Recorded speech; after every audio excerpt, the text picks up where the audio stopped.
Hey folks, gotta get a little gas today. We're going just a short distance from here, not far at all. Seems to be some technical difficulties obtaining the gas. The machines are off. That's why it's not working. We'll find another one. Anyway, these are all over the place down here. Not many big gas stations, but a short distance from here is a place that I want to show you guys for kind of a first look at this place, and we'll spend some time there today. And I think it is a great substitute for an island experience. Instead of going all the way out to an island, just to come here, because it's very island-esque, even though it's not an island. Anyway, I'll explain when we get there. We'll look around and I'll tell you why I feel that way. We got another stop to make first, but let's get on down the road.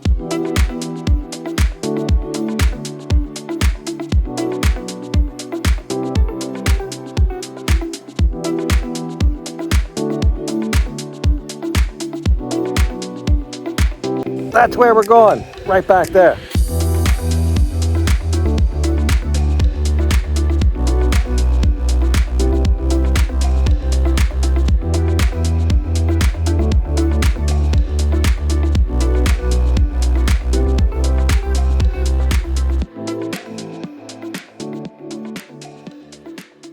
So that's right, welcome to Khao Lam Ya. This is a national park. Like most of your islands, either the entire island will be a national park, or there will at least be sections of the island that are a national park. We're not on an island. We're on a peninsula, but I sure feel like I'm on an island, and that's kind of what this is about. You know, let's face it. I mean, I love the islands like the next person. I've been to and showed you guys most of, at least the kind of commercially viable islands, the popular ones. Everything from Koh Lan and Pattaya all the way down to Koh Lanta in the far south of Thailand, which, by the way, is probably my favorite one down there. But there's many in between, of course. I think if you live here, especially, you want that island experience, a chance to unplug and just enjoy, kind of reconnect with nature and kick back and have a serene environment. And that's why a lot of people go to islands. Now, if you're coming for a holiday and want an island holiday, I think the best place for that is probably Koh Samui. Koh Samui is a commercial island. I mean, there's an airport there, for crying out loud. How much more commercial can you get? But having said that, it's still a beautiful island and miles of gorgeous beaches, plenty of accommodations, all sorts, restaurants, nightlife, malls. So you have all of that, and I think the perfect island holiday. But if you're looking for something a little bit more secluded, private, just a getaway, an unplugged type scenario, then some of the smaller islands, like I mentioned, Koh Lanta, etc., Koh Samet, which is just behind me. You can see Koh Samet in the background. And that's a popular place, and we've been there many times. But I really think this is maybe a more viable option. Let's face it, going to the islands is a little bit of a chore. It's a bit of a pain. Not only do you have to drive to the port, and then you have to find parking and pay for said parking, and then you got to wait for the ferry, buy those tickets, load onto the ferry, schlepping all your stuff at the same time, then ride the choppy seas, which may be choppy. Today's not too bad, but I've actually taken speedboats to island that didn't get me there any faster than a normal day with the regular boats because of sea conditions. So even speedboats, when it's a bad sea, can't really go that fast. It's just another piece of the equation. And then you get there, in the case of Koh Samet, you got to pay a national park fee. I'm kind of in the more of the true national park area here now, but there are resorts peppered all along here, all sorts, from big grand ones to just seaside kind of, you know, natural budget-minded resorts. And we'll take a look at some of these the best we can. We might actually come out here and stay at one someday. This is more of a first look, but I can't stress enough how this, I think, is a great option or alternative to going to an island for those reasons. Just more ease in getting there, and I think you still have the same beauty. If I told you that I was on some island somewhere, just showed you some of this beach, you'd probably agree. I think if we're all honest with each other, and if you could drive directly to an island, say for example there was a bridge. I'm not a proponent for building bridges to the island, don't misread that. That's the last thing I would want. But I'm just saying, what if you could drive right to the island, I think people would go more frequently. I think it's the ferry and the added expense and all the schlepping of the stuff. And some of them you can't take a car on. You got to get a motorbike. You're held up for a motorbike when you get there, etc. Where maybe you could bring your own motorbike or own car and ride around the island. Some of them you can, like Koh Lanta, Koh Chang. Koh Samet you can't. You're paying the entrance fee, paying the ferry, then paying for a motorbike, etc. So I don't know. If there was a bridge, I know I would go often, but I wouldn't like it as much with the bridge. It wouldn't feel as much like an island. But just to put a point on it, no need for a bridge here. We're on a peninsula. We're about 10 minutes from where we live, about a 10 to 15 minute motorbike ride. So I don't know, maybe somewhere around 8-10 kilometers. And we're kind of right on the foot of what's known as Bon Pei. Bon Pei would be the coastal little city, next one up from where I live. And that's got a rich history of seafood markets and things like that, fishing. In fact, it used to just be a small fishing village. And you might be familiar with Bon Pei because Bon Pei is where you would catch your ferry going to Koh Samet if you've ever been there. It's where we've gone and caught the ferry many times. So you can see how close it is. It really looks like it's close. It's not that far. It's just where you catch the ferries right around the Cape here. Anyway, we're going to take a look around here. We're going to get some lunch and try to check out a couple of these little resorts, and we'll see what else we find.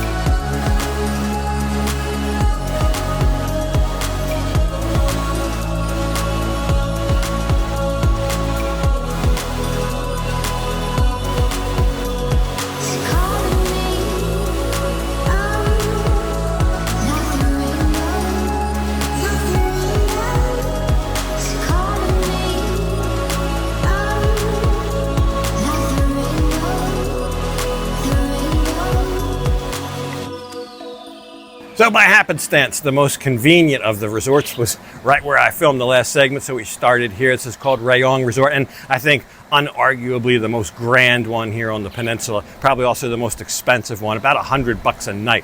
But you get a very, a very kind of old school Thai feel and vibe when you walk into the lobby, a lot of wood and things like that. Great big toucan birds greet you.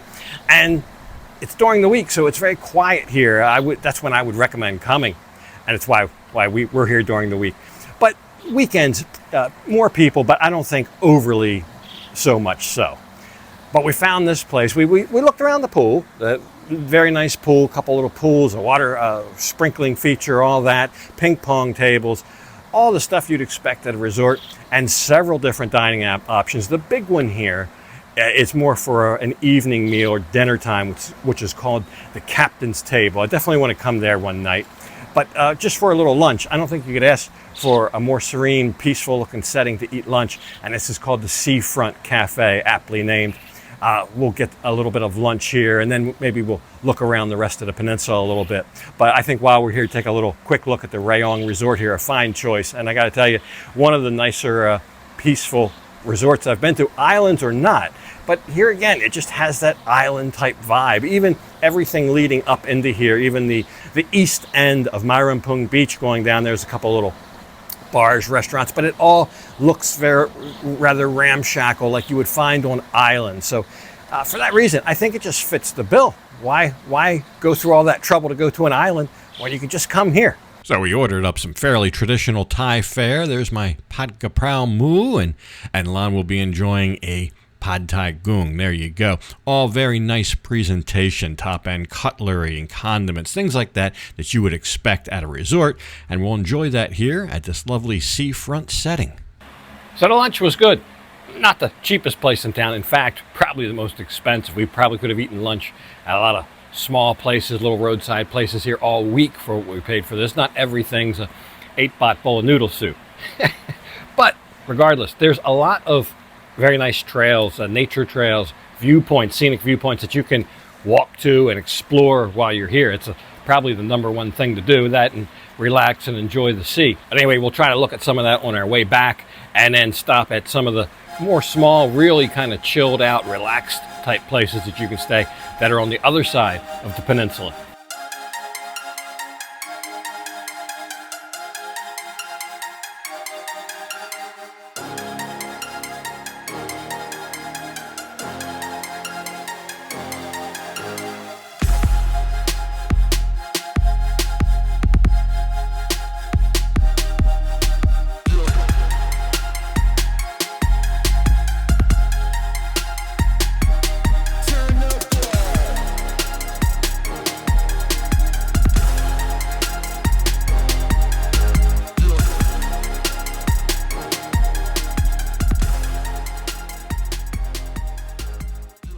So just at the foot of the peninsula here on the other side, the near side, is peppered with resorts. I guess maybe a half dozen at least small resorts, just like you'd find on an island. I really feel on this little soy here with the resorts, the little cafes.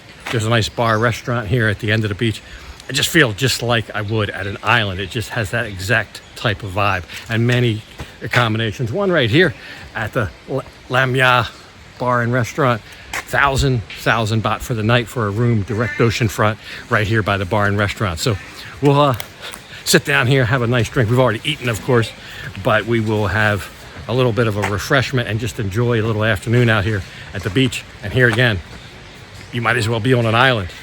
Absolutely right. That's just how it feels out here. And I really like that kind of vibe. It's why I think a lot of people like that. That's why we go to islands. But no shortage of nice little island-esque type accommodations here, whether they be small huts, rooms, little houses, whatever. There's all sorts down here on this end of the peninsula. Only the big resort on the other side, but that is big. It pretty much takes up the entire peninsula itself with all the grounds, and that's all adjoined with the big national park area, though, of which we only explored probably the tip of the iceberg there. Lots to explore, nature trails, everything. But this was very refreshing, so we will enjoy this. In hindsight, maybe we should have had lunch out here at the beach bar. They had an extensive menu. I met several ladies out enjoying tom yum and all sorts of seafood, salads.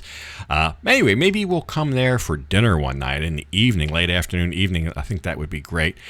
Plenty of these small resorts. Now, most of them do not have swimming pools. They are small resorts. However, on our way out, we did find one called Pattaya, and they have a pool, and you can use that pool for the fee of 100 baht or 50 baht for kids. Anyway, hope you enjoyed the episode, but for this one, gotta go ahead and leave it off right here. And as usual, I'll thank you for watching, and until next time, bye for now.